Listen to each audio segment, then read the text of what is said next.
Hey everyone, welcome to another match of Temur Prowess Aggro. Today we are playing Rakdos 8-Rack. Playing a lot of 8-Rack recently, but that's okay. That means I'm used to the matchup. I would have to say that a lot of Temur decks that I play do fairly well against 8-Rack style decks. In this case, we have a relatively good hand. Short on mana, but that's okay because we have Serum Visions, which means we can dig for more lands, and we have Lightning Bolt, which will accelerate us as well. We really just need one more land to get going here anyway. It is sometimes risky to keep one land hands in this deck, but I'm pretty confident with what I have here. So Shrieking Affliction comes down, which means we know what's happening. The truth is coming out. We draw Lightning Bolt. So Serum Vision shows Mishra's Bauble on an island, so I don't want Mishra's Bauble. The island, though, at this point, we kind of have to keep it, and this is where the awkwardness comes in sometimes with lands, and sometimes the problem of keeping one land hands. But I think we're still relatively well positioned at the moment. Waste Knock comes down, that's also an issue, because now that's going to be giving us a clock in many ways. Nevertheless, an island is not really the card we want, but at this point, let's just bolt and swing into Monastery Swift Sphere.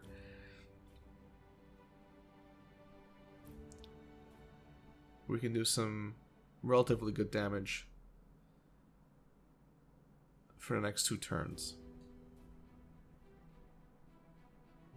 So I decided not to Lightning Bolt in this turn. And I think that's a correct play, because we can play our Soulscar Mage instead and then attack for even more damage next turn. So we're putting the pressure back on our opponent, even though we have awkward mana. Mutagenic Growth is also an insane draw, I should add. Thanks to that Burning Inquiry. We get to discard a Breeding Pool, which would have been useful, because we have Traverse, but actually ends up much better for us. So the Rat comes down, another Shrieking Affliction comes down. Okay, that's going to be painful, but the Rack isn't doing anything for us yet. Yeah, and Shrieking Affliction's not going to do anything for us, and I think we even have the kill this turn. So that Burning Inquiry really worked in our favor. So we're going to attack in.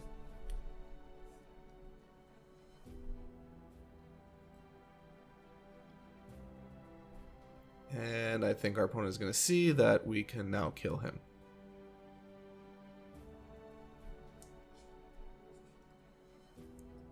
So there we go. And we win. Perfect.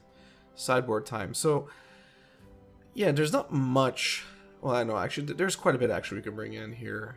It's really a decision of what we want to do. Ceremonious Rejection seems a bit optimistic. And it's really only hitting one card. Maybe 2, if our opponent decides to play Ensnaring Bridge.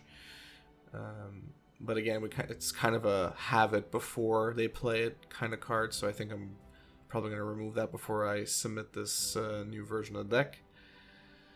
Surgical Extraction can be brutal, because, you know, if they play one Smallpox and then we surgically extract it, it's going to really hurt our opponent a lot more. Same with basically any other kind of discard spell that they play. But again, here it's just really more payoff. Veil of Summer actually is pretty good, and I would definitely value it over Surgical Extraction, because we can stop a lot. With Veil of Summer.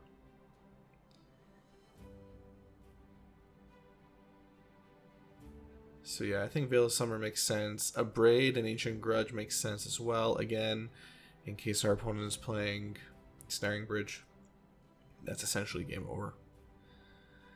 Our starting hand is, yeah, that's too risky here.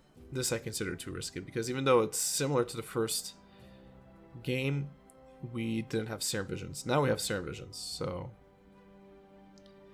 this hand is a keep.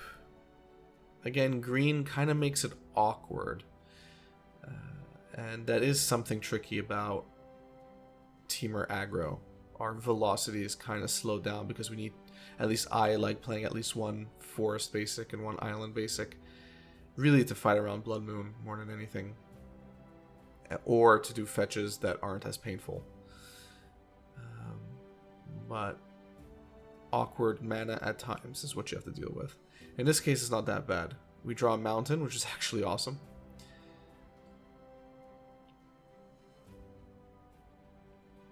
So we'll swing in for one here. We have Tarmogoyf. Assuming Tarmogoyf stays in our hand, Tarmogoyf is probably going to get pretty big, pretty quick. If our opponent is playing Fatal Push and wasted on a Swift Sphere, I'll take it. Nope, it's a Lightning Bolt instead. Alright, that's fine. Our Tarmogoyf is now 4-5. So I'm not that concerned. It's still early on, so we can recover.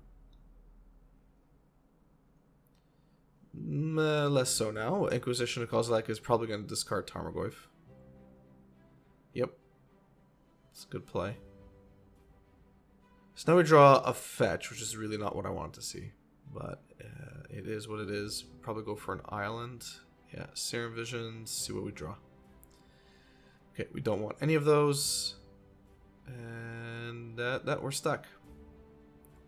Let's see what's next. Pretty sure we could pull this off. We really just need to ride one threat to victory here. Okay, so another Burning Inquiry. In this case, we get rid of some lands, not the end of the world. We draw a fetch again. So we're going to fetch, thin out our deck a bit more. Yeah, I'd probably want to... the paying would be painful here. Yeah. Let's hope for a top deck Stormwing, eh? Or a Tarmogoyf. I probably put blue-green. Let's see. Yeah, blue-green. Makes sense. Alright, Serum Visions it is. Okay, don't need Ancient Grudge, but Soulscar Mage is a threat. We need it. We didn't lose any creatures this turn.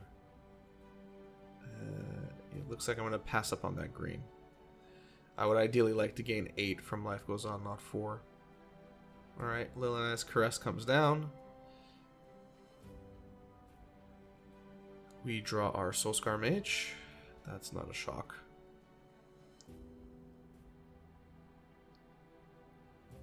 Let's see what we do next turn.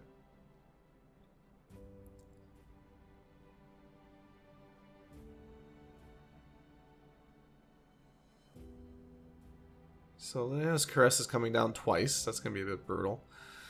Traverse is actually perfect here because we can actually traverse for a Stormwing or Tarmogoyf, but my guess is that I'm getting a Stormwing entity here. We can protect it, in theory, if it gets bolted. And now we get to Scry 2, which is perfect. Veil of Summer and Ancient Grudge, I would keep the Veil of Summer. Almost certainly keep Veil of Summer. Yeah, get rid of the Ancient Grudge. We have a Braid, so I don't need Ancient Grudge. I don't need that much artifact hate. So we come in for 2, and next turn we're going to be coming in for a ton. Duress, that sucks, but it's okay. Yeah, they're going to do non-creature, non-land card.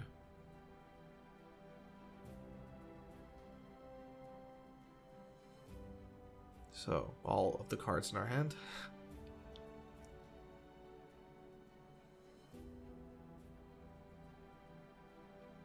Alright, Lightning Bolt goes away.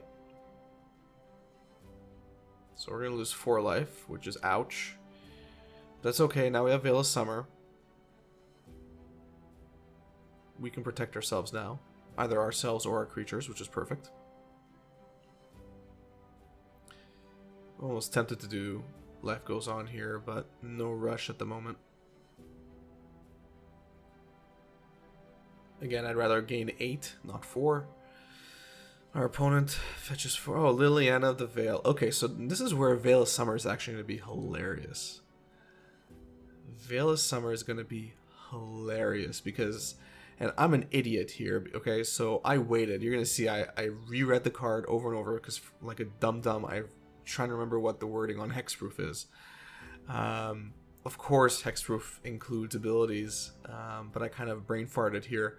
So I kept in the pause just to show you that I am not a perfect player at all times. But yeah, no, Veil of Summer definitely works here. Cast it, I'm going to draw a card off of it, and it's going to negate the -2 ability from Liliana. We're going to draw a card off of it as well. It's essentially GG. Mutagenic Growth is actually perfect. It's the perfect draw.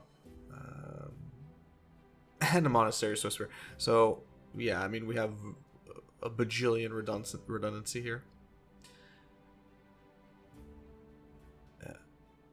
So, play Swiftspear, swing, Mutagenic Growth. Yeah, I don't care about Liliana here.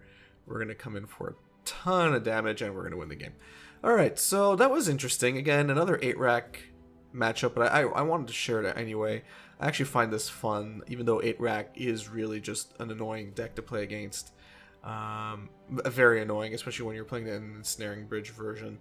But it is what it is. You have to fight around their discard. You have to know that it's coming. And you just have to put as much pressure as possible. I mean, 8-rack is not oppressive. It's just annoying. So I hope you enjoyed that match. If you did, give it a thumbs up. If you enjoy my content in general, please subscribe. I would appreciate it. Lets me know that you enjoy my content and you want to see more. And it helps grow the community as well. Thanks and have a good one.